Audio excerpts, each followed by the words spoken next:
కాలేబు అంటే విశ్వాసము అంటే కుక్క అని చెప్పి అన్నాం అర్థం. కుక్కకు ఎలాగైతే కనుక యజమాని పట్ల ఎలాగైతే విశ్వాసం కలిగి ఉంటుందో, అలాగే పరమ తండ్రి అనే దేవుడు దానికి యజమానుడు కాబట్టి ఆ యజమానుడి పట్ల అంత విశ్వాసంతో మాత్రమే కాలేబు ముందు కొనసాగుతున్నాడు, విశ్వాస వీరుడిగా వెళ్ళిపోతున్నాడు అండి. కాబట్టి గమనించిన దేవుని పిల్లారా, మరి మన జీవితంలో కాలేబు యొక్క జీవితాన్ని మరి మనం ఏం చేయాలంటే కనుక అన్వయించుకుంటూ కాలేబు యొక్క జీవితంలో ఒక మాదిరిగా చూసుకుని మనం ముందు కొనసాగాలి. కాలేబు కడకొచ్చేటట్టుగా ఏమవుతుంది ఆ మాటలు మీ తర్వాత తెలియబడతాను.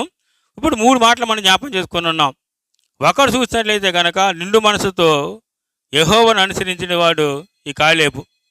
రెండో చూసినట్లయితే మంచి సమాచారం వచ్చిన వాడు కాలేబు.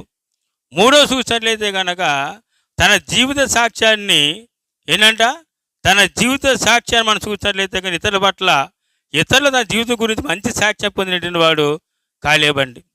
ఇక 4వ మాట